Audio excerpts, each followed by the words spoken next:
Have we been looking at the wrong calendar to see God's timeline? When we look at the Jewish calendar, do current events become more clear? Today I have Mark Biltz joining me on the show to share some incredible information about how the Jewish calendar influences our economy and so much more. For access to today's entire show, become a subscriber at endtimes.com for only $7 a month. And also want to remind you of my new book, Look Up. It's available now, and just visit the link below to purchase it. I'm Jimmy Evans. Welcome to the Tipping Point Show.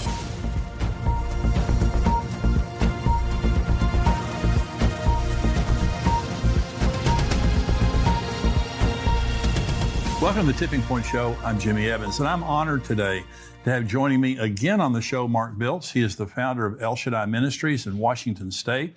He's a best-selling author of many books, including Blood Moons, which brought incredible revelation to the church about the world in the end times. He's also a well-known and popular commentator on the biblical feasts of the Lord. Mark always brings a fresh perspective on Bible prophecy in the end times, and today we're going to be talking about his book, God's Daytimer. And Mark, it's great to have you here. Oh, it's so great to be here. All the way from Washington State, that beautiful place up there. So it's good to have you here. Well, thank you, Jimmy. It's so great. Well, you've got so much incredible revelation. Now, I mentioned the book Blood Moons, and we're going to be talking about that some. But I remember that just shook the entire church world. I mean, when you read in Joel 2 about, the moon turning blood and, the sky growing dark and all that, the sun not giving its light, you brought new meaning to that, because we didn't realize I was talking about lunar eclipses. So it was a phenomenal revelation. So we're going to talk about God's Daytimer. And let me just begin by asking the question, why is being on God's calendar so important? Well, I think one of the main reasons, if you're familiar with, everyone's familiar with 1 Chronicles 12:32, to be like the sons of Issachar who understood the times. Right. We need to understand the times. In Genesis 1:14, God said he created the sun and the moon, number one, for signs, not light, not heat. It was for signs. And then it says for seasons, days, and years. Well, here's the thing. We know we're not going to use the Mayan calendar. That kind of, everyone was scared about that. We're not using the Muslim calendar. It's based only on the moon. We're not to use the Gregorian calendar because it's only based on the sun. Right. And Genesis 1:14, God said we are to use the sun and the moon. And so the biblical calendar is what God uses. And then what the problem is our English. When we hear the word seasons in Genesis 1:14, we think of winter, spring, summer, fall. Right. But the Hebrew word is moed, which means an appointed time. So God has appointed times on his calendar for when he's going to intersect with human history. Right. They were also called holy convocations, the festivals, which literally means a dress rehearsal. Wow. Now, do you want to be at the wedding of the Messiah? I do. Then we need to be at the dress rehearsal. Do you want to be at the coronation of the Messiah? That's right. Then we need to be at the dress rehearsal. Yeah. We need to understand those things. So it's phenomenal to me when you understand even Messiah's life, all the things that happened. One of the most horrible things that affects marriages is to have a child die. Right. Oftentimes there's a divorce or something happens when the child dies. And that's the most horrible thing to happen. But you know what? God, the Father, said, look, I'm going to determine what day my son is going to die. I'm going to determine what time he's going to die. And I'm even going to determine what songs will be sung at his funeral. Wow. So he had King David write the funeral hymn 1,000 years before he even came. And then from Moses all the way to Messiah, every year they did the dress rehearsal of killing the Passover lamb. Oh.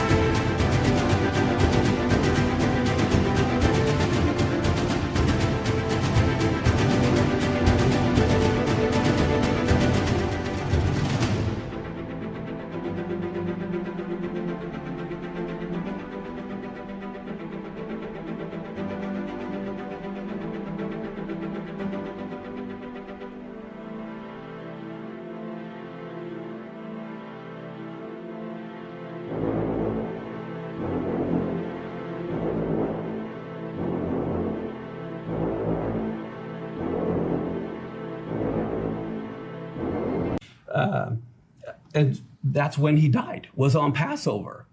Now, you remember in the Gospels, it talked about they sang a hymn before they went over Yes. the Mount of Olives. Yeah.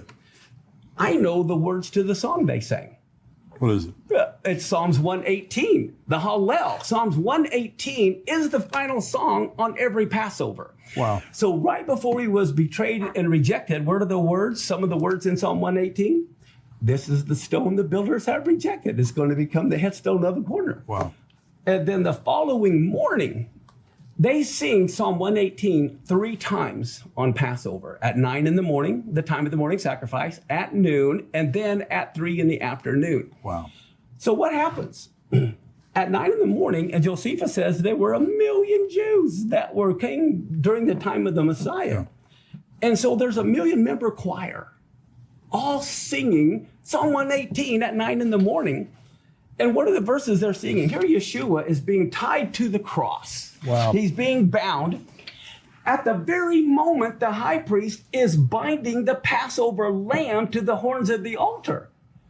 And then what are they singing? The last verses of Psalm 118 is, bind the sacrifice to the horns of the altar. My gosh. So Yeshua's hearing all these people saying, bind the sacrifice at the very moment he's being bound, at the very moment the Passover lamb's being bound.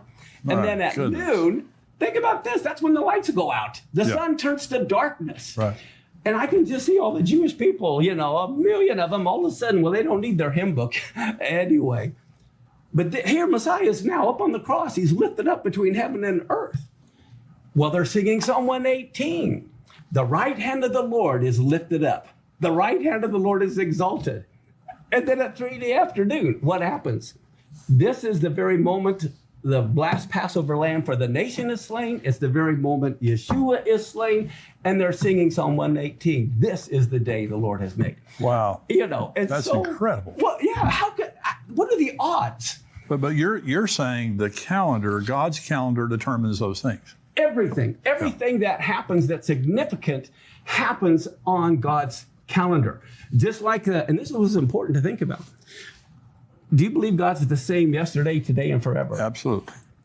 If he fulfilled all the spring feasts to the day, to the hour, he died on Passover. He was buried on unleavened bread. He rose on the Jewish feast of first fruits. And then Shavuot, or Pentecost, most Christians don't even know the Jews have been keeping Pentecost for 1,500 years. Right. And what did Peter say? Well, these guys aren't drunk. It's 9 in the morning. That's the time of the morning sacrifice. Yeah. So even it happened. Well, if God's the same yesterday, today, and forever, if he fulfilled the spring feast to the day, he'll fulfill the fall feast to the day. Right. And they have to happen in order. He can't rise from the dead until he died. Right. And he's not going to, So the time that we're living in now, we have not seen any of the fall feasts fulfilled yet. They all are fulfilled a little bit partially. Right. What I mean by that is most Gentiles look at things linear. In the Jewish view, it's more like a slinky. Think of it as you repeat circular, but it's at another level. So Right. you see it differently. Because I believe in one sense that Yeshua was literally born on the Feast of Tabernacles. He tabernacled among men. And I can prove that in the Bible. And then, of course, in John 7, was at the Feast of Tabernacles, when he spoke that thing. So there's multiple fulfillments. So we're about to see I don't know if it'll be the final fulfillment, Yes. the end time fulfillment of trumpets, Yes. of the Day of Atonement.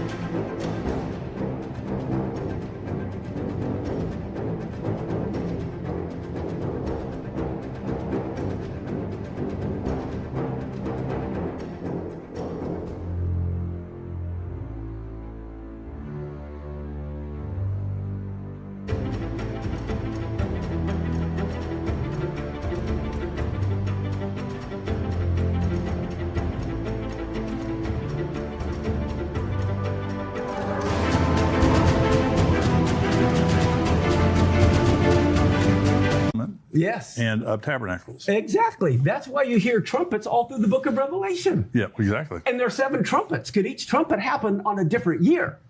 Oh, wow. I mean, we have to look at things not just a one-time fulfillment, but every year it could be when one of the trumpets are blown. Wow. So let's talk about the Feast of Trumpets for just a minute. So you believe, I know that I've heard you say before, you believe that the fulfillment of that will be the rapture. I believe there will be multiple fulfillments, because also at the very end, the trumpet will be blown. And then at the end of the millennium, the books are opened again. There's another resurrection of the dead. Right. But I believe that the Feast of Trumpets is when the resurrection of the dead will take place. So let's talk about, you're talking about economic cycles that are tied to God's calendar. Definitely. And some people focus on the Shemitah year, but actually what's more important is the first year of the next Shemitah cycle. Right. And you look at all of the stock market crashes over the last 20, 30 years, they all begin at the end of the Shemitah and the beginning of the new cycle. Right. So this would be, now we're living in right now a Shemitah year. Is that correct? The Jubilee year. Jubilee year. Last year was the Shemitah year. And this is Jubilee year. This is the Jubilee year. And what do you think is significant about that? This is huge.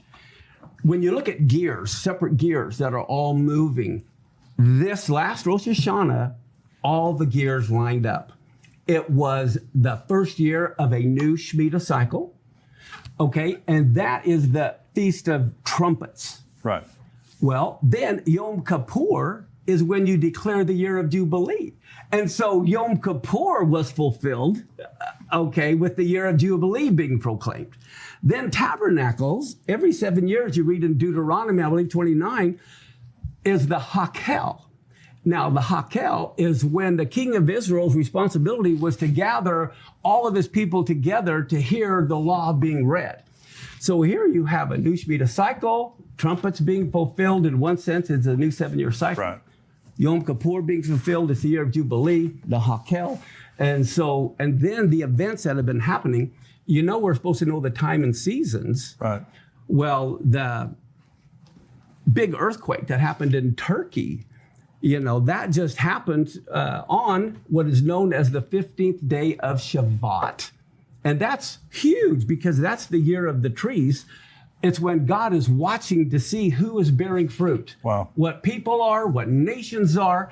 And it was on that day in Turkey, which is the center of Africa and Asia and Europe, where all the tectonic plates are. Here we have this major earthquake, 7.8. And in research, I found out there was another major earthquake of 7.8 the same year World War I started. Wow. So I believe this is also a war cycle. Because the 67-year war happened the first year of a Shemitah. The 73 Yom Kippur War happened the first year of a Shemitah. Wow. You've got the Gaza War, the first Intifada, the Quartet began. I mean, it's a war cycle. It's an economic cycle. And there's earthquakes that are tied to all of that as well. One of the things that it really fascinates me is these things don't happen by chance. Exactly. And you're saying Exactly. when you go to God's daytimer, God declares the end from the beginning. Oh, you got it. Yeah. Yeah, that is the key. He declares, we don't have time to really show it on this show, but I can show you in Genesis 1:1, the first word declares.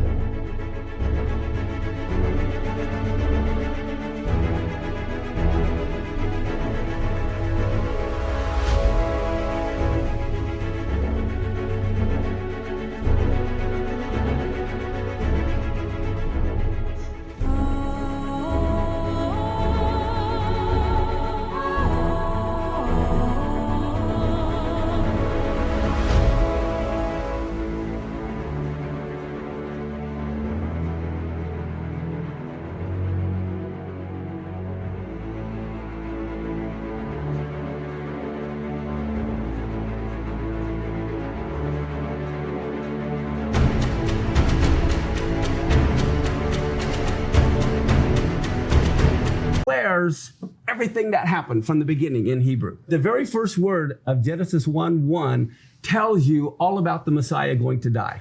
Wow. Yeah, it tells you everything about it. And I can even show you the timing of the first and second coming of Messiah in Genesis 1:1 in Hebrew. Good grief. Yeah, it's all there. It is all there, especially in the first word. So where do you believe that we are right now on God's calendar? Because this being a Jubilee year, it's a huge deal. Yes. Well, there won't be another one for 50 years. Exactly. And that's why this is so significant. Yeah. I have a list. I haven't showed you this. This is every Shemitah year and every Jubilee year all the way back to creation. Wow. And people can get it for free on our website, What is your website? Tell everybody. esm.us. Good. We have so much stuff free. You just go to where it says resources, go to handouts, and you can go down to the letter S, Shemitah year. But for example, here we are right now in 20, every square is 7-year cycle. Right. Okay, so here's 2022 to 2023, and it goes to year from 5783 to 5789. That's the 7 years. The 2022 goes to 2028, 2029. But that's how I have this chart. I show where the blood moons occurred. But you see, we became a nation, okay, in 1776. Well, guess what? That was right before a Jubilee year. It so happens in 1776. Wow. That was the right led from a Shemitah year to a Jubilee year. Wow. That's incredible. But I go through and I have a lot of the key events on here in history. Well, I would encourage you to go on that website and get that. So you said on one of our shows, and people have just been talking about this ever since. So you believe that the 7-year tribulation is a Shemitah cycle. It has to be. If you remember, back in Leviticus, God commanded Israel to every 7th year, they had to set people at liberty. It was an economic. Right. This is where we get our 7-year bankruptcy law from. Right. Okay. That's right. It was an economic reset every 7th year.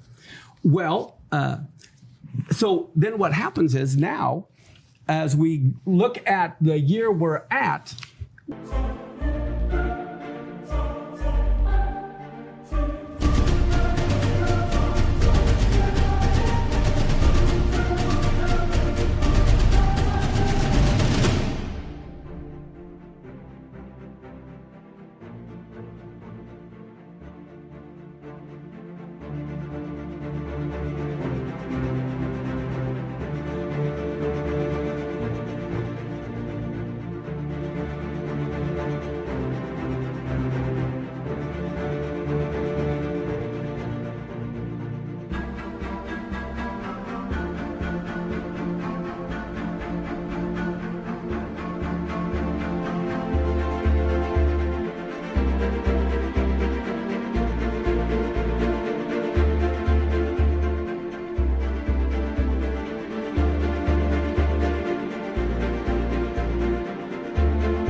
we see we're entering a year of Jubilee. And so this last year was an economic reset. And in the book of Daniel, we know Daniel was Jewish, right? Right. Yeah. So he talks about 70 weeks. And they're 70 weeks of years, where we get the 490 from. Right. Well, if it's 70 weeks of years, those are all Shemitah weeks. And the whole reason they went into captivity was because they didn't let the land rest That's the right. 7th year. Yeah. And 70 times 7 is 490. So, but that's why they had to spend 70 years in captivity so the land could catch up on the rest. And so we realize that is a Shemitah week. And therefore, it has to begin the first year of a Shemitah cycle. And we are right now in the first year of a Shemitah cycle. So I believe if the tribulation doesn't start this year, it can't start for 7 more years, which also gives us a relief. After this year, we know we got 6 more years of work to do. Right. We have much more from Mark's interview, including what he is seeing in the current birth pangs that are happening in the world and connections between earthquakes and the rapture. To become a subscriber, visit endtimes.com and join us for only $7 a month. Along with the rest of today's interview, you'll get access to all of our End Times articles, shows, and teaching. Join us at endtimes.com today.